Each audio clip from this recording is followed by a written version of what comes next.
Eu estava vendo aqui uma entrevista de um rapaz que aparentemente é professor da USP, da Unicamp, aliás, aparentemente muito inteligente, mas que de repente eu percebi que não. Porque eu vi que o cara é ateu. E, bom, isso é fato, não é minha opinião. Não existe ateu inteligente. Porque o ateu, ele nega a existência, como ele diz no vídeo, e ele mesmo se contradiz, porque as pessoas mais leigas talvez não percebam. Mas quando o ateu, ao longo do seu discurso, afirma coisas que é impossível ele sustentar o que ele está falando, porque ele mesmo acaba negando involuntariamente. Quando ele diz, porque o ateu, a princípio, é a pessoa que não crê em Deus, não crê na existência de um ser divino. Ele se respalda na ciência, na objetividade de coisas materiais. E nesse vídeo, quando ele fala que não crê em metafísica, ele deixa claro com essas exatas palavras que não crê na metafísica e que já creu no passado, porém hoje não crê mais. E logo mais adiante ele afirma que quando o pai dele era vivo, ele amava o pai dele e que durante esse momento de que ele perdeu o pai, ele ficou muito triste, mas que a vida do pai dele ela foi preciosa porque teve muitos frutos, enfim, deixou claro que ele sentia muito amor pelo pai dele. E aí eu pergunto, o que é o amor se não uma expressão metafísica? Qual é a expressão científica que define o amor? Não existe. O amor não é definido objetivamente. O amor é metafísica. Então, quando ele diz que não acredita na metafísica, ele está logo em seguida, com o exemplo que ele deu, acaba se contradizendo. Então é engraçado. E as pessoas não percebem isso nas entrevistas, porque elas não têm muito domínio das matérias e dos conceitos e acabam deixando passar despercebido, e ele acaba passando como uma pessoa inteligente, quando na verdade não é. É um pobre coitado que não consegue perceber o óbvio, que é Deus. E parte disso também é devido aos próprios cristãos não saberem muito bem sobre como provar para uma pessoa dessa a existência de Deus, que ele é obrigado a aceitar, não tem como. Se ele mesmo diz que confia na ciência, faz parte da ciência também a existência de Deus. E você quer saber como? Eu vou falar para você, presta bem atenção no que eu vou te falar agora. Eu vou provar por A mais B que você é obrigado a crer em Deus. Caso contrário, você vai viver em conflito e vai ficar sempre se contradizendo. Bom, antes de tudo eu quero dizer para você que Deus, segundo o conceito bíblico, mas é que eu só vou usar aqui como um exemplo do onde eu quero chegar, ele é a personalidade primária causadora de todas as coisas. Essa é a definição de Deus. É a personalidade primária causadora de todas as coisas. A partir dele é que tudo foi criado. Então ele não é uma causa sem personalidade. Não, ele é uma pessoa, por isso eu digo a personalidade primária, do qual todas as coisas foram originadas. E por que personalidade? Porque ele tem uma identidade, não é uma causa aleatória, é uma identidade pessoal. Então, a partir daí vamos entender uma coisa. Quando você tem qualquer manifestação inteligente, em qualquer área que seja, por trás dela você tem uma pessoa. Sempre. Seja na literatura, seja na arquitetura, seja na arte, qualquer atividade inteligente pressupõe uma pessoa. Isso é inegável. Então eu digo para você, a segunda coisa que eu quero te falar: nenhuma grandeza física é por si só autoexplicativa. O que quer dizer isso? A existência da lei física, ela não é explicada por ela mesma. Existe uma coisa prévia que a explica. Se você vai pegar, por exemplo, a lei termodinâmica, da termodinâmica na física, a termodinâmica sozinha não se explica. Existem outras grandezas, outras ciências por trás dela que vão desenvolvendo até explicar a termodinâmica. Bom, com exceção da lei da gravidade, que é ao contrário do que professor Hawking diria, mas é um caso à parte.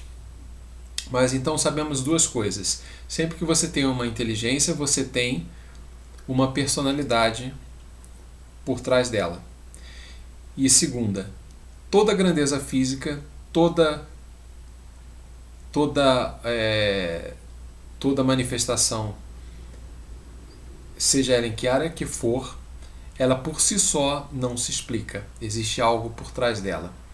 Então você tem a seguinte situação. Se você estiver andando, por exemplo, na Lua, e você vê lá, de repente, se depara com 500 milhões de pedras colocadas em forma perfeita triangular, você não tem motivo nenhum para poder supor que aquilo ali foi feito por alguém. Isso pode ter acontecido ao longo de milhares de anos, ela se formou numa forma geométrica, embora seja perfeita, um triângulo perfeito, mas até aí não quer dizer nada. Não há fundamento suficiente para você alegar que foi uma inteligência. Pode ter sido o acaso. Mas, se eu continuar a andar na Lua, e mais adiante eu vejo uma nota escrita assim: Oi, Chris. Oh my goodness, oh meu Deus! Algo extraordinário nessa pequena nota, porque ali demonstra que existe inteligência e que essa inteligência não é o acaso, não é por acaso. Então, essa simples nota, eu poderia tentar explicar de inúmeras maneiras. Bom, chegou uma impressora que explodiu na Terra, jogou e lançou lá essa nota, e por acaso ela foi parar ali e coincidiu de eu estar passando na mesma hora, no mesmo local, na mesma área da Lua e ter encontrado. Mas a gente não vai por esse caminho, porque isso é muito fantasioso.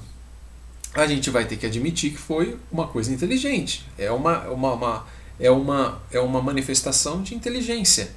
E como eu havia dito, sempre existe por trás de uma manifestação de inteligência, seja ela qual for, qual área que seja, sempre existe uma pessoa. Muito bem. Estava eu assistindo uma palestra na Universidade de Cambridge, pela internet, sobre o DNA.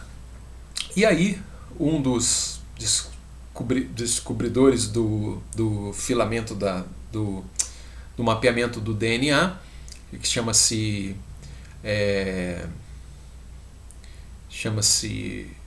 Francis Collins, agora eu lembrei o nome dele, ele foi um dos primeiros a falar naquele dia. E aí ele começou mostrando o lado esquerdo do quadro e o do lado direito estava coberto. Do lado esquerdo estava uma catedral em que havia milhares de segmentos feitos pelo homem, da catedral eu acho que era de St. Patrick, não me lembro aonde que era, mas era uma janela da catedral, uma obra absurdamente detalhada, impressionante. Só de você olhar aquilo você já ficava impressionado. E aí, obviamente, por trás daquilo havia uma inteligência humana, né? Porque era uma catedral, uma obra feita pelo homem. Em seguida ele tampou essa catedral, essa demonstração do quadro, e mostrou da direita que estava coberta. Ele abriu e algo mais incrível, mais extraordinário ainda surgiu. E aí ele perguntou para o povo, para a plateia: vocês sabem o que é isso? Ninguém sabia.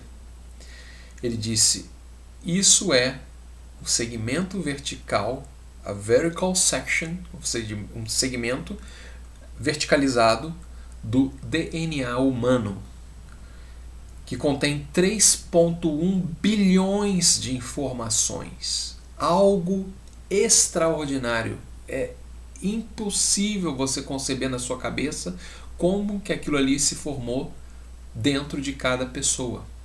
Isso denota o quê? Por trás existe uma personalidade inteligente. E aí eu me deparei, tive aquela epífane em que você depara com uma das formas de se encarar a realidade, que existem 3 formas: totalmente objetiva, objetividade, o cientista defende objetividade. A segunda, totalmente subjetiva, que por si só se anula, né? Porque cada um tem a sua forma de encarar. E a terceira é semi-transcendente, que é essa forma que eu tive naquele momento quando eu olhei o DNA. A semi-transcendente, ela é uma percepção de um segmento verdadeiro do qual você não compreende o total. Tipo, eu estou vendo aquilo pela razão de eu estar. O fato de eu estar vendo aquilo é a razão pela qual aquilo existe. Ou melhor dizendo, aquilo existe em mim e por esta razão eu sou capaz de ver e contemplar aquele segmento do DNA. É como se eu dissesse, eu vejo a minha vista justamente porque eu tenho a vista. Eu estou vendo porque justamente eu tenho olho. Então, por eu ter aquilo, aquilo me possibilita ser capaz de contemplar aquela coisa absurda que sou eu. Então isso é semi-transcendente. É quando você não consegue contemplar o total, mas você consegue entender pequenos segmentos que você percebe. E essa é a maneira de ver Deus. Quando você verifica inteligência, você sabe que existe uma inteligência por trás daquilo. Qualquer manifestação inteligente, existe uma inteligência por trás daquilo. E segundo, nenhuma grandeza física é capaz de se auto-explicar por si só. Existe uma anterior a ela que a explica. O que é Deus? A personalidade primária causadora de todas as coisas. Eu expliquei para você em menos de 12 minutos, coisa que você levaria 5 anos numa faculdade de filosofia para conseguir entender. Ok? Essa é a resposta mais curta para que você consiga ter um mínimo de conhecimento para defender por que você acredita em Deus. Ok, um abraço e até o próximo vídeo.